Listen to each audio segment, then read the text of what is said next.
You are listening to the Retina UK online West Midlands local peer support group meeting recorded Tuesday, 28th June 2022. Good evening, everybody. My name is Mark Baxter. I'm the Information Support Coordinator for Retina UK. I appreciate everybody coming on this evening for our West Midlands local peer support group for Retina UK. I'm now going to pass over to our group facilitator, Bassen-Kornzweig, who will say a little bit about herself, and then she will introduce tonight's guest speaker. Thank you very much, Perm, and over to you. Thanks, Mark. Good evening, everyone. My name is Bassen-Kornzweig, as Mark said, peer support coordinator for the West Midlands group for Retina UK. I actually joined in March of this year, so I'm a newbie. So this is our second online meeting. And I'd really like to thank everyone for coming on today. And I really want to thank personally myself to Darren, because I've known Darren a while. Darren Harris, where can I start? He's a multifaceted gentleman, very, very talented in all sporting allegiances. Well, most of the ones I know. And not to mention his motivational speaking. So Darren, over to you, and thank you again. So sit back, everyone, and enjoy. Right then, sit back, strap on your seatbelt. This is going to be one hell of a ride. I'm going to start with a controversial statement, and I want you to realise this: there has never been a better time to be blind, and I say that with all sincerity from the bottom of my heart. I'm going to tell you my story. I was born with normal vision, but when I was about 15 months old, I was diagnosed with cancer in both my eyes. My left eye was removed, my right eye was treated with radiotherapy. And radiotherapy, back in those days, back in the 70s, wasn't very precise. It did kill the cancerous cells in my eyes, but it also damaged some of the healthy tissue in my eye. And as I got older, my sight got gradually worse and worse and worse. Story would have it that my granddad kind of said at the time that wouldn't he be better off dead than blind? And perhaps those of you who historians have read the story of Oedipus, he himself poked out his eyes because he thought that the fate of blindness was worse than the fate of death. So think of that for a moment. How times have changed.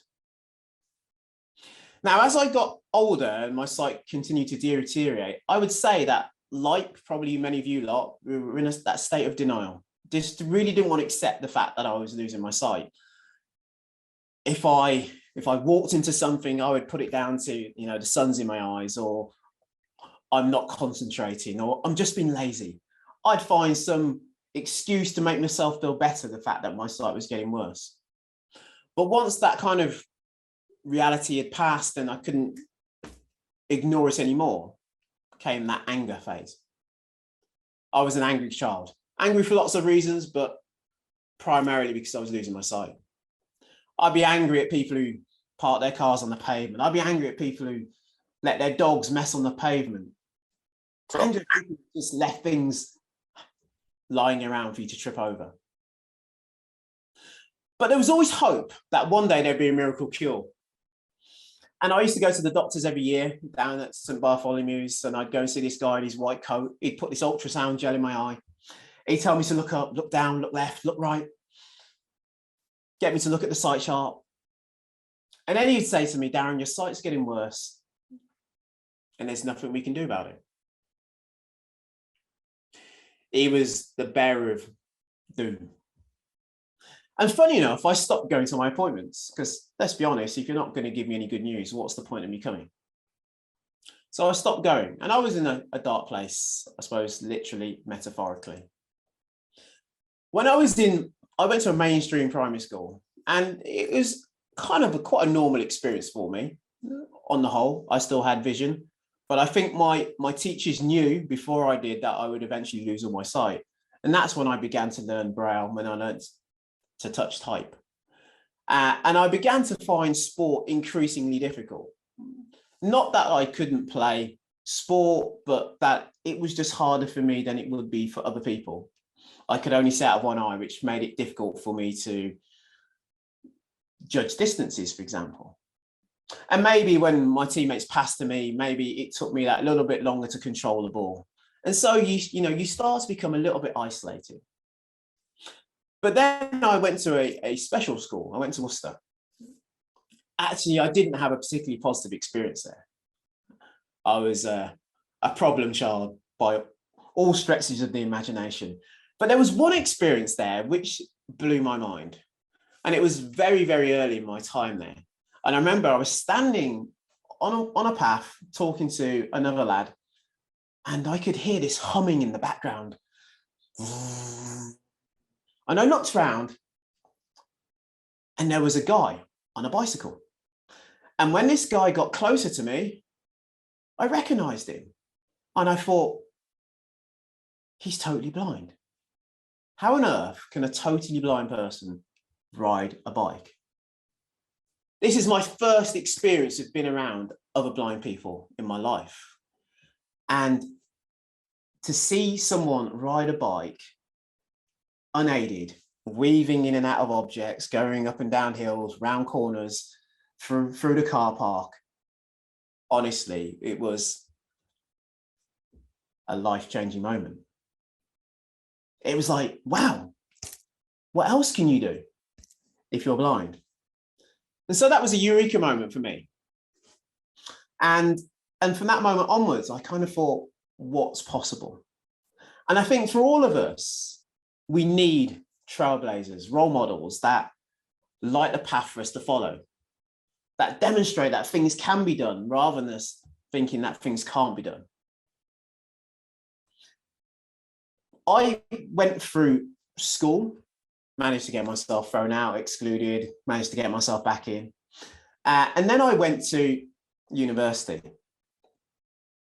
And when you've been to special school and everything's done for you, it's a bit of a shock to the system when you then go to university and find out that you've got to do everything for yourself once again. And I'll share you what a typical day for me at university was. I won't tell you about Freshers Week. Freshers Week was a typical Freshers Week. First day I went out and drank orange juice. Second night I drank beer. The third night I threw up. Now, that was Freshers Week. But when it came to the study side of things, what happened there? Well, I'd have to borrow somebody else's notes.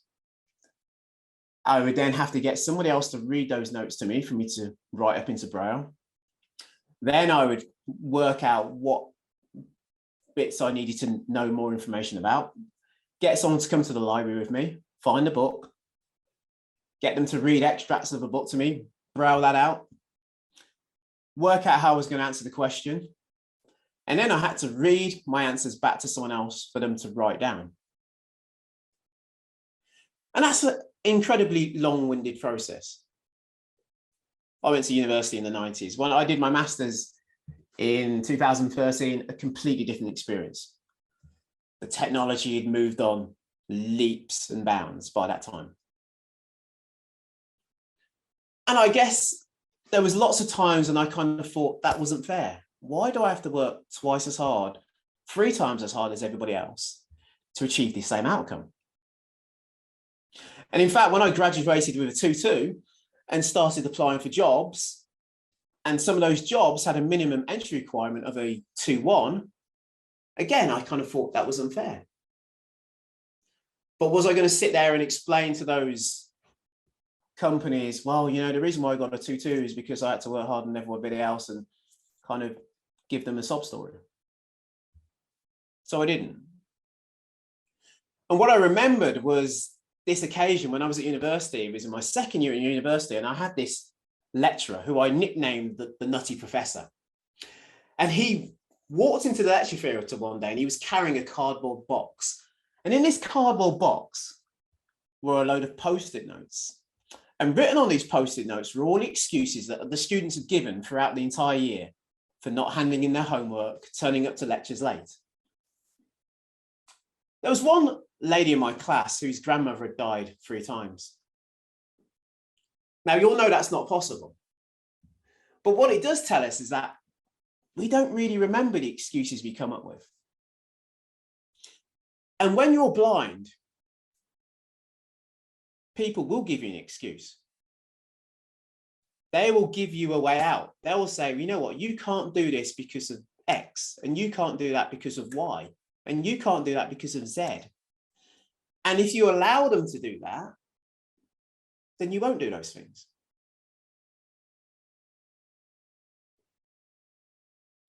And maybe there are a majority of people who don't do those things, but why can't you be the one? I'm going to talk about another challenge that I had. Once I'd left university, I started a graduate job, and I was sort of doing what lots of people do when they move to a new place. You rent a place for a few months, and then you move on to another place and another place.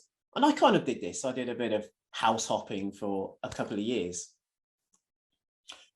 And then the property that I was living in at the time, the landlord decided he was going to sell the property. So I had to go and do a bit of house hunting. I decided I wasn't going to go and live in a big shared house for a change. I was going to move into a flat on my own. So at the time I was living in Cardiff and I was working in Swansea. So it was a bit of a long commute. And on this particular day that I was going to go and view the property, there was an accident on the motorway and I was delayed in getting to the property. And when I got to the property, the landlord had already left.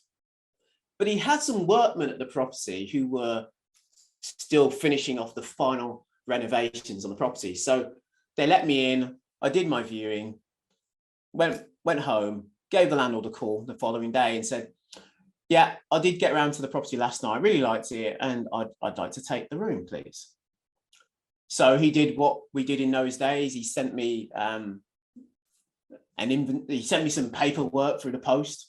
And then I wrote him a check. You remember those old things? I wrote him a check and to pay my deposit for the property. And so a few weeks went by until it was due date to move in. The exchange for the house I was living in had gone through. So, you know, that was a done deal as well. And then on the day I was going to move into the property, I went round the flat, walked up the stairs. And the landlord met me for the first time. And he realised that I had a sight problem. And he goes, how are you going to read the contract if you can't see? I said, well, I mean, I've been renting for a number of years. I'm quite familiar with contracts. I said, is it, you know, your standard assured short hold tenancy? He goes, yes, but it says, but you can't read it. I said, I know, but you could read it to me. And then he said to me, well, what happens if you know, it's a first floor flat. What happens if you fall down the stairs? I said, well, I mean, I don't live in the bungalow. I'm quite competent walking up and down the stairs. And then he said to me, and what if you're cooking chips in a deep fat fry and you knock it over and you burn down the flat and you kill all the other people? I said, well, I don't have a deep fat fryer and, you know, that's not the sort of thing I'd be cooking. And that's how the conversation went on and on and on. And I could tell that he wasn't going to give me the keys to that property that night. So I said, well, I'll tell you what, why don't you, you know, here's the number of my landlord, you know, why don't you have a chat with him, ask him what it was like to rent to me, etc. And we'll have a chat on Monday if you've still got any reservations. So Monday came, I rang him up and I said, you know, did you speak to my landlord? He says, no. He said, I've decided that, you know, I'm not going to rent a property to you. I felt that you were dishonest because you didn't disclose that you had a vision impairment. And, you know, that's the end of it. And that left me homeless because the exchange had gone through on the room that I was living in. And I literally had to grovel to the new owner of the house to let me stay for a couple of days. Now, I don't know if any of you own a home, but imagine that you've just bought, you know, your property, and then the previous people who lived there said, do you mind if I just stay in one of your rooms for a couple more days, you know, while I find somewhere to live? And that's literally what I had to do. So I had to eat humble pie I had to ring around friends and family and see if I could find somewhere to stay. But one of the things I decided that day was that for this to never happen to me again, I'd buy a house. And when I talk about how challenges unleash rather than limit our potential, what I mean by that is sometimes it takes us to be pushed into a place that we don't want to go before we really know what it is we want. And all those choices of how I spent my money suddenly became a lot clearer. I thought, well, I've got to save money for a deposit now. So am I going to go on holiday this year, or am I going to save that money? Well, I'm going to save that money. Am I going to go out clubbing tonight and, spend a load of money on alcohol and taxis and takeaways, or am I going to save that money for a deposit? Those decisions became so much easier. Now, obviously what I'm known for is sport. And, I've been fortunate to have an incredibly productive, long career. I suppose it came about really when I started my graduate job, and, as happens, you have a bit of disposable income, and I decided I was going to go on holiday that summer. So in 1996, I went out to Atlanta and I went to the Paralympic Games, not as a competitor, but as a spectator. And I remember sitting there in the audience, and I was there with my mate, and there was 100,000 people in the stadium, and they were screaming and shouting for those people that were in the middle of the arena. They were center stage. It was the motley crew of misfits. There were dwarfs, the rampuses, wheelchair users. But they were being celebrated not for their disabilities, but for their abilities to run, to swim, to jump. And that was the moment that I knew that I wanted to be a Paralympian. Sport had always been my life. It had always been my passion. But for me, at school, I didn't really realize there was a pathway. In fact, there wasn't really a pathway where you could go into sport and earn a living or anything like that when I was kind of going through that period. And so that's why I went down the traditional route, went to university, got a degree, did a graduate job. But sport was always my passion. And I remember coming back from that moment thinking, that's what I want to do. I didn't know how I was going to get there, because I started my England career that same year, but blind football wasn't even in the Paralympics in 1996. And so I carried on playing, went to my first European Championships in 97, went to my first World Championships in 98, became captain of the team in 2002. And then we heard that in 2004, that blind football was going to make its inaugural appearance at the Paralympic Games. And so I thought, here we go. I'm going to realise my dreams. And so we qualified for those Paralympic Games in Athens, except there was a hitch. And we all talk about Brexit at the moment, and we all understand that there are certain countries within the United Kingdom that are considering devolution. This has been a problem for many, many years. And what happened was that Scotland, Wales, and Northern Ireland wouldn't sanction us to play as Great Britain. And so there I thought I'd be going to the Paralympic Games. And some guys in their ivory tower made that decision that we weren't going to be going to the Games. So again, I had to decide, what am I going to do? Am I going to give up on that dream, or is there another way to get there? So as it happened, I was a black belt in judo, but I knew that there was no chance that I would get to the Paralympic Games by just training 3 times a week. And so I made a rather massive decision to quit my job. And I remember at the time, everybody thought I was crazy.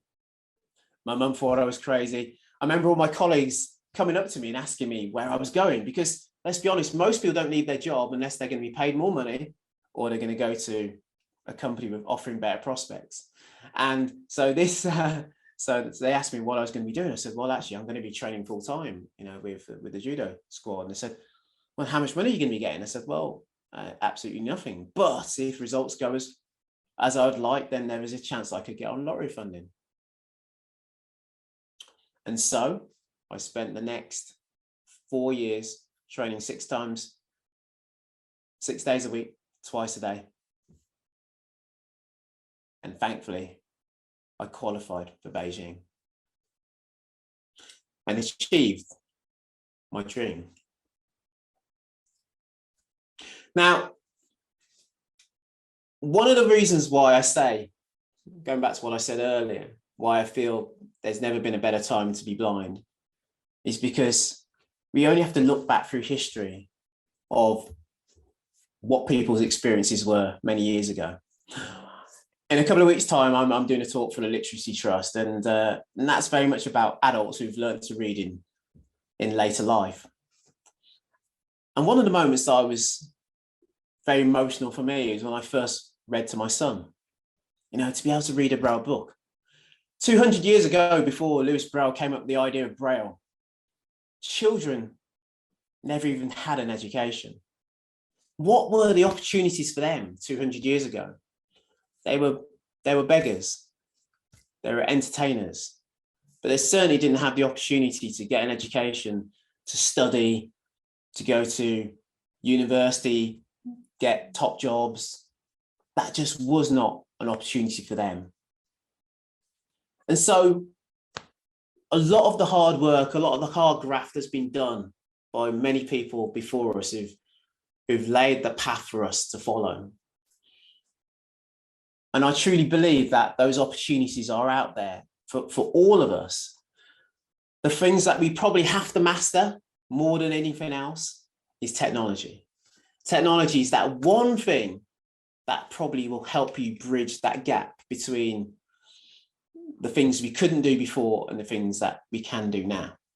And if you think back to days gone by when you had to get someone to read your mail to you, and I had a lot of fun doing that. In fact, when I do my Q&As in schools, people ask me all sorts of questions. I say, is it fun to be blind? I tell them the story about when I was, you know, when we used to have their phones and they didn't have speech on them. And I literally had to memorize everybody's numbers. But I used to have a lot of fun. I used to get people to send me funny messages on my phone, and then I'd ask someone, my phone would go off and I'd get someone to read my phone. And they go, oh, I can't read that. And so there were lots of ways that technology has enabled us to do things that we couldn't do before. And if you can embrace the technology, I think those opportunities are out there. Do you want to take some questions now, Mark, because we've got probably 15 minutes to go before you guys finish. So I might as well answer some questions now. Yeah, has anybody got any questions for Darren at all about his sporting career? Or I have a question for you, Darren. It's which is your best and strongest sport, you would say? Which one did you excel in the most? Obviously not football. I mean the other things that you've done. Well, no, I mean football. I mean there's a massive difference between football and judo, because football I learned when I could see, and judo I obviously learned when I was visually impaired. And I think because we are visual learners, and because many of the coaches are visual learners too, it's a real challenge actually to teach people really technical sports unless they, you know, that whole phrase that it takes 1,000 words, you know, a picture paints 1,000 words, then they've in essence got to use 1,000 words to describe exactly what they're trying to get you to do. And so I think how I learned judo was incredible, really. So it's probably my proudest achievement to master and excel in judo, but football's probably the thing I'm most natural at, yeah, because I've played it all my life. I was probably playing football in my mum's belly, you know, when I was kicking away. I think I was playing football then.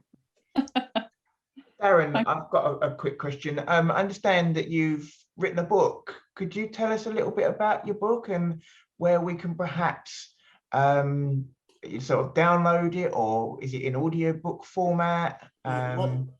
Well, it's not an audible actually, which it should be. It's a chapter I wrote in a book. I didn't write a whole book. I am actually in the process of writing a whole book myself right now.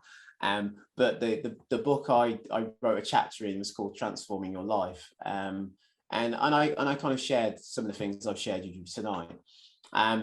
But yeah, the process of writing actually is again become easier actually with some of the technology. So one of the ways that a lot of people write now is to use dictation, because actually we speak in a very different way to how we write.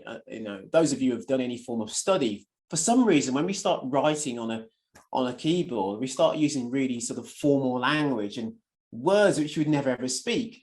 And so one of the ways that lots of people now write is to record it, their words on a dictaphone, and then use a bit of software like Otter or something like that, which can then transcribe your verbal speech into text. And then it's a much easier job then to kind of go through and clean it up. So that's again another bit of software that's kind of making things easy for us. Excellent, thank you. Sounded like an air raid siren. I do apologise for that. Okay. Karen's got her hand up. Oh, Karen's got a hand up. Hi, yes, please. Thank you. I want to ask a question, Darren, and I'll preface this by saying that I'm a photographer adjusting to ongoing sight loss and adapting my professional photography. And so my question to you is, do you find yourself visualizing when you are, preparing in a sporting environment? And do you think that full-sighted people perhaps don't visualize to the same extent as you do? And do you think that that has been an advantage to you? To have been able to see. Yeah, I mean, one of the things we do with our players now is we have a tactile tactics board. So one of the things that we found when we've been coaching some of the blind footballers is that those guys who've been blind from birth, you can teach them all the dry ball skills in terms of how to dribble, how to pass, how to control the ball. But that game awareness is much harder to teach. And so we use a sort of a tactics board, which has got, little men in essence, which are sort of magnetic circles, which we can kind of move around, and we can start to sort of build up these sort of shapes, the different formations we might play in different shapes and different arrangements of pieces.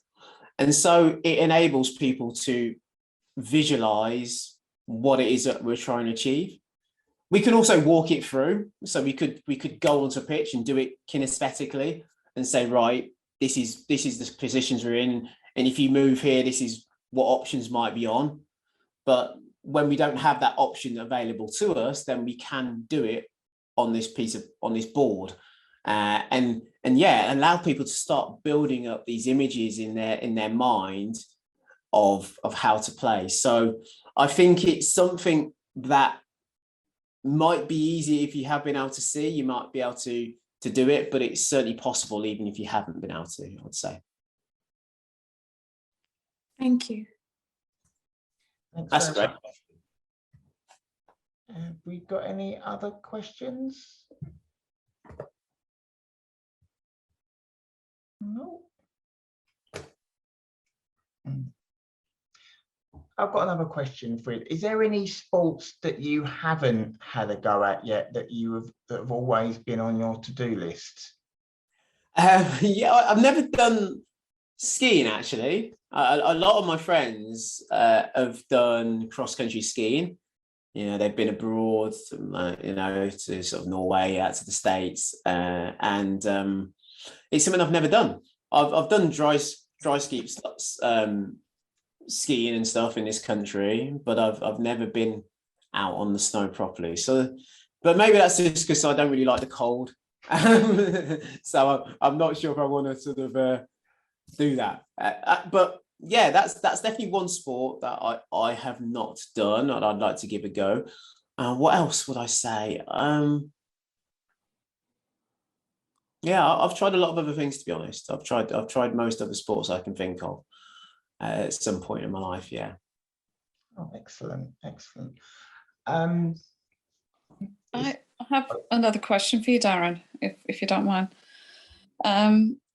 How easy was it for you to learn Braille? I mean, because I've come to sight loss later on in life, and people always assume if you've got visual impairment or you're blind, everybody can read Braille. I found it very hard and challenging. So, to give me kind of more inspiration, do you have any advice for me? Well, I mean, I suppose the truth is it's always easy to learn things when you're younger than when you're older. Our brains are just more plastic when we're younger, and we adapt quicker to situations when we're younger. I started learning Braille when I was 10, but I can't really remember how long it took me to learn it. It was probably a few months. But I think actually when I went to Worcester, and you know, I would say it was a boarding school, and then I kind of took up sort of reading at night. I was quite a restless kid anyway, and so I know they used to send us to bed at sort of 8 o'clock or whatever it was, and you know, I wasn't that kind of kid who needed 12 hours sleep. So you know, I'd always get books from the library, and I'd just be sort of reading under the sheets kind of thing. And so I think that was one of the ways that I really kind of sped up my reading, just through that. And I think because audio wasn't an option for us in those days as well, we were kind of forced to do it. I think now, because audio is available and it's a kind of easier option, that there's not as much, people don't necessarily see the value in learning Braille. But I still think it's a good thing to learn. And I think you find often with, especially the kids that have never learned Braille, they won't grasp spelling as well, because they won't actually physically have read a word, for example. So there's definitely advantages to reading Braille over just doing audio. And I think, for example, when we're doing stuff like this, even though if you wanted to do a talk, for example, and it'd be really difficult to do that while listening to sort of notes you've made and trying to speak at the same time. While if you had something written down, you would definitely be able to sort of read and speak.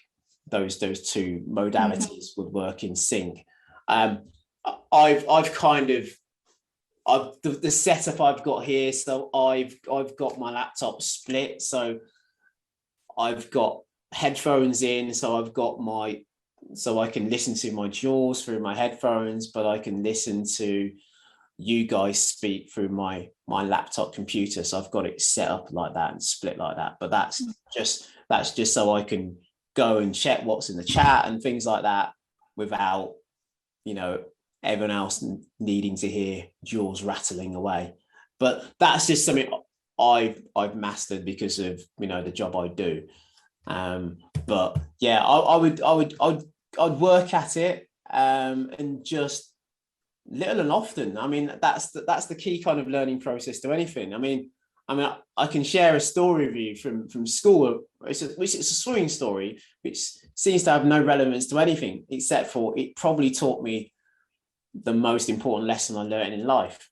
And when I left primary school, I wasn't a very strong swimmer. I could just about do a width. And in those days, they used to give us stripes. So you had a red stripe if you could swim a width. You had a yellow stripe if you could pick a brick up off the bottom of the pool. You had a green stripe if you could swim a length of the pool, and so on. And so I just had this red stripe. And one day I was in the swimming pool, because at Worcester we had a swimming pool, and I was just on this rubber ring, and I was just bobbing about in the shallow end.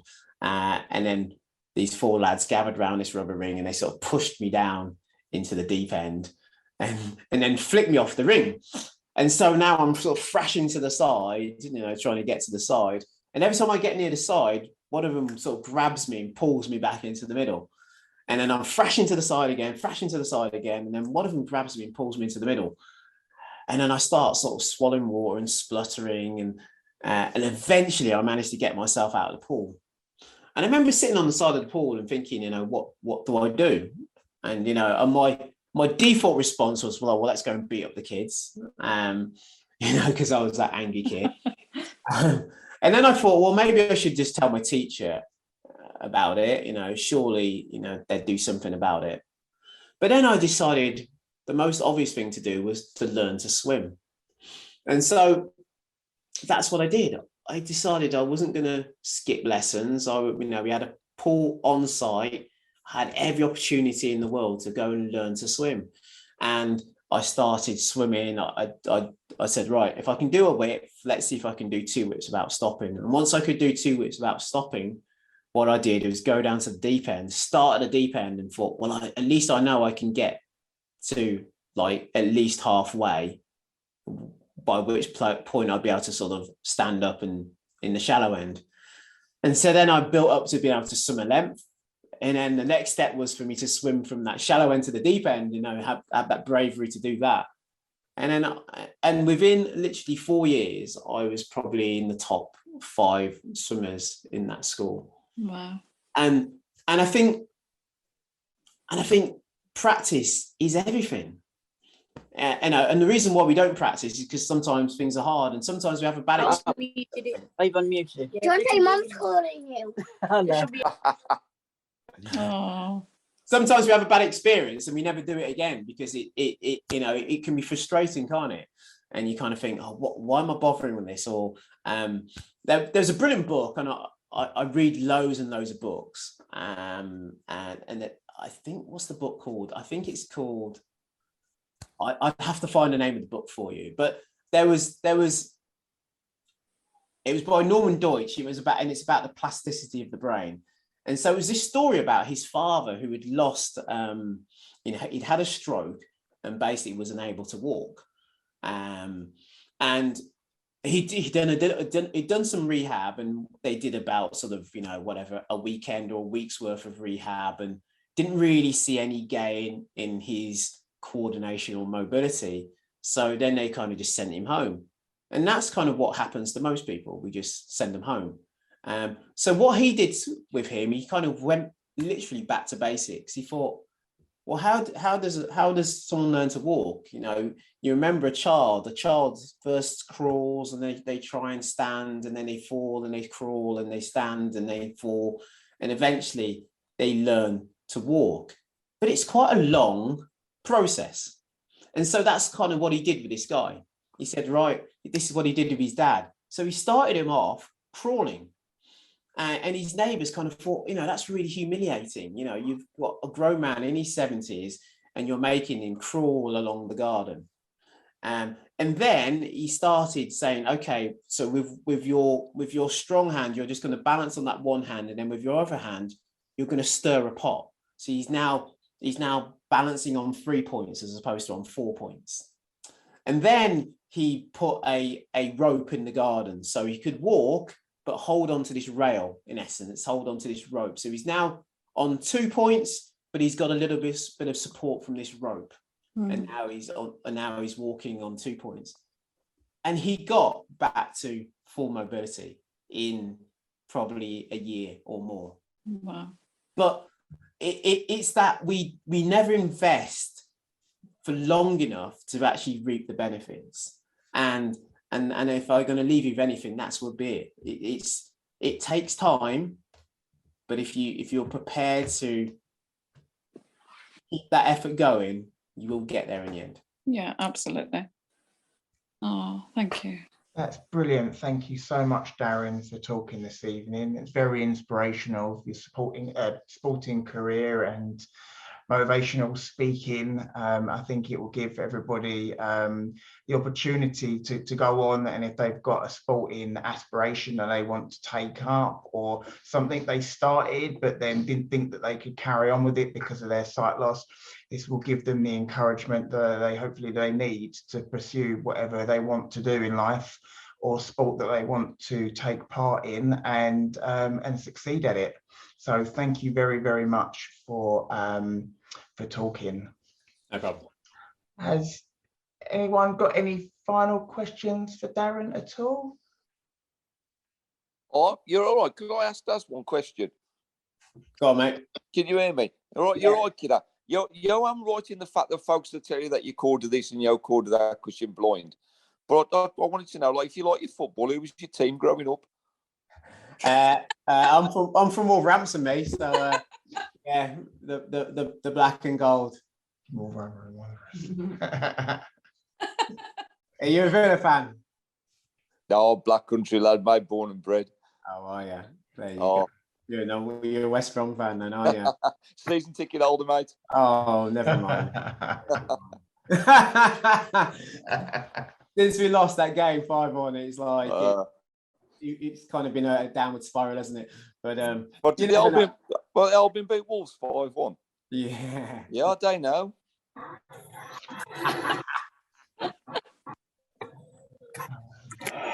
These things happen.